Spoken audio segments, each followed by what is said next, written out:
مكون راح استخدمه هو معجون الطماط. ثاني مكون راح استخدم الطماط المعلب مقصص. يا جماعة اذا ما عندكم هذا المنتج تقدرون تستخدمون طماط الفريش تقصونه كنفس طريقته، يصير كيوبز مكعبات. عندنا البهارات اللي بستخدمها، اول بهار اللي هو الكمون. الكمون المكون الاساسي في المرقة، هو اللي يطلع الطعم.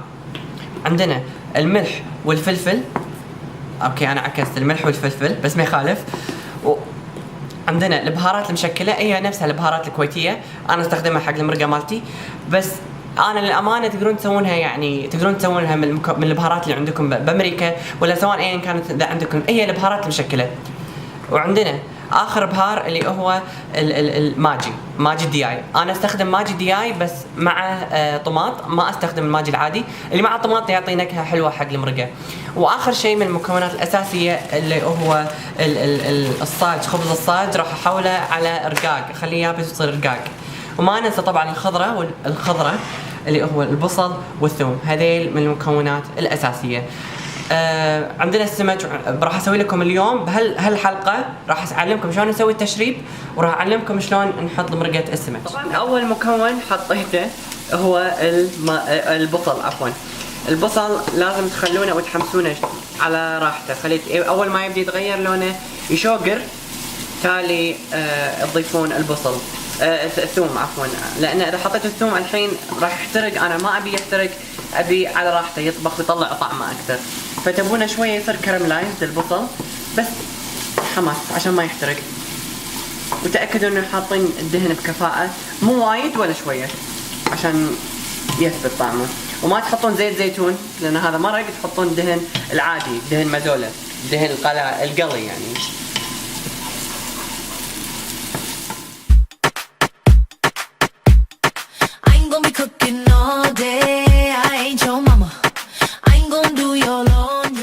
الحين مثل ما انتم شايفين شويه تغير لونه، صار اقمج، هذا اللون اللي انا ابيه.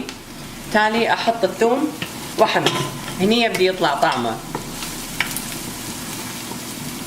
لان هني اتاكدت انه ما راح يحترق لان البصل استوى، والثوم بسرعه يستوي، مو نفس البصل يعني. في ناس عقب هالخطوه تحط البهارات، بس انا ابي اتاكد ان الثوم يعني ذبل شويه، يصير لين، حتى مع المرقه وشي يصير لين اكثر. ابي طعمه يا اخي، ابي طعمه يطلع. ما حطينا لا ملح ولا فلفل للحين، لان اول شيء بحطه، اول بهار اللي راح احطه هو البهارات الكويتيه. الحين تاكدت ان حمست البصل. اول شيء بحطه هو البهارات الكويتيه، احطه بكفاءه يعني. واحط الكمون احط منه شويه الحين، تالي وقت المرقه احط زياده وبس نحمس. راح يتغير لونه وراح ويتغير ريحه البصل بالكامل، راح تحسون شنكم قاعدين بالبيت يعني، طباخ البيت يعني.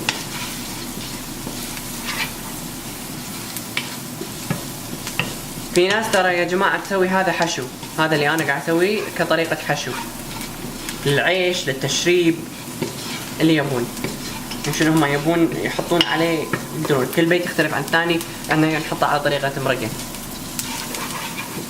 عقب ما خلطنا البهارات كلها نضيف الطماط المعلب. قلت لكم اذا ما عندكم طماط معلب تقدرون تستعملون طماط فريش، انا قاعد اسويها كطريقه سريعه، اذا ما لكم خلق تقصون وكذي تقدرون تستعملون هالطريقه وتحمسون قبل معجون الطماط.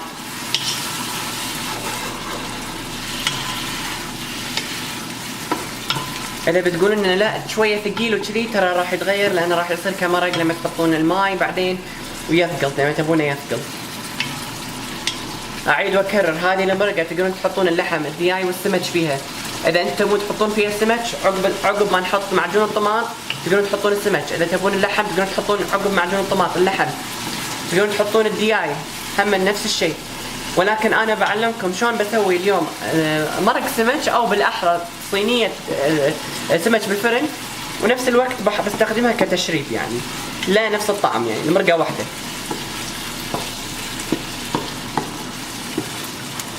التشريب من المعتاد نحطه مع اللحم، ولكن انا ما ابي احط لحم، ابي سحوري يصير خفيف، ما ابي احط لحم، ابي بس تشريبه مشتهيها. عقب ما تاكدنا كل شيء خلص نحط معجون الطماط.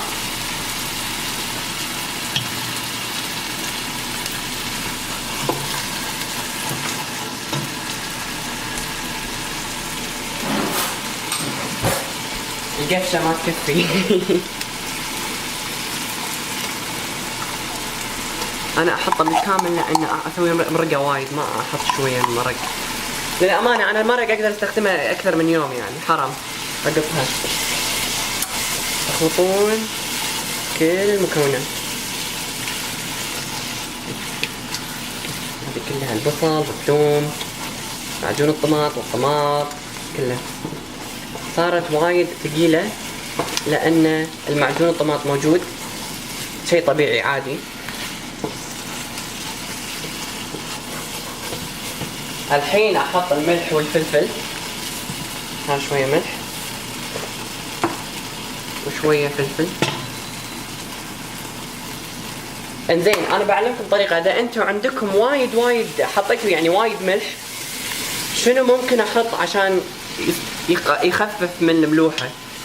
حطوا شكر، قفشه شكر بس، وبالضبط راح يطلع. بدل لا تحطون ملح زياده ولا تقلونه ولا تحط شيء ثاني، تقدرون تحطون شكر. اي تقدرون تحطون شكر ملعقه واحده. هم للحين ثقيله. الحين نضيف تقريبا حول الكوب الى كوبين ماي، على حسب انتم شلون تبونه ثقيل او خفيف. الحين حطيت تقريبا حول الكوب ونص ماي، انتم على حسب مقدار اللي تبونه، وبس ننطرها شويه تغلي وتخلونها على عدالها، بالتالي تقدمونها على الطبق اللي تبونه اللي هو التشريب، او تقدمونها كذي مرقه تشربونها عادي. خلينا نشوف الخطوه الثانيه ونرجع لكم. طبعا هذا صاج راح اسخنه، احطه بالفرن يعني شويه، واقصصه على هيئه تشريب. شيء سريع وسهل، بدال الخبز رقاق تقدرون تستعملون هالطريقه، لا نفس الطعم تقريبا. انا بس بقصصه لانه اوريدي بشربه بالتشريبه نفسها، يعني اذا فهمت قصدي.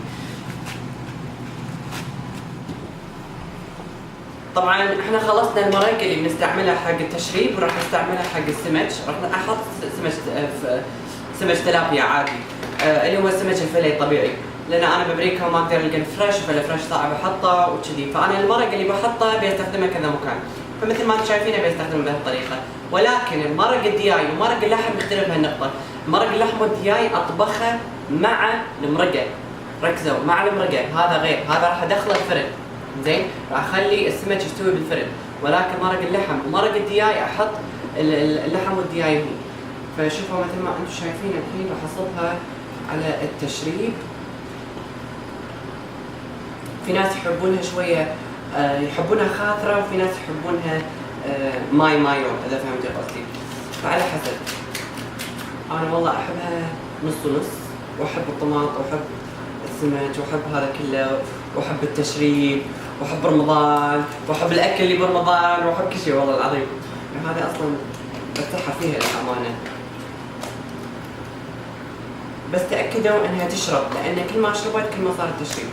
حركوا من داخل، تاكدوا ما تبونها تصير بس كذي عيين ومرق، تاكدوا انها تصير تشريب اذا فهمت قصدي. زين هذه بالنسبه حق التشريبه. هني حق السمك، لمرقه السمك الجدر وايد عود يخالف، احطها بهالطريقه، شيء سريع وخفيف. طبعا السمك ما راح اكله كذي، راح ادخله الفرن مثل ما انا قلت، اخليه يكمل طباخه داخل الفرن وتصير مرقه سمك، يختلف طعمها عقب. هذه مرقه سمك وهذه التشريبه. التشريبه مثل ما انتم شايفين اتاكد انها استوت من كل الجناب كل الاطراف، ما تصير عرده وتصير مرقه اكثر. هاي تشريبه، يعني انا احب التشريبه كذي للامانه. وهذا السمك، هذا راح ادخله الفرن، هذه التشريبه. يعطيكم العافيه، هذه نهايه حلقتنا اليوم. واذا عندكم اي سؤال لا استفسار بحط المعلومات تحت، ونشوفكم ان شاء الله ومع السلامه.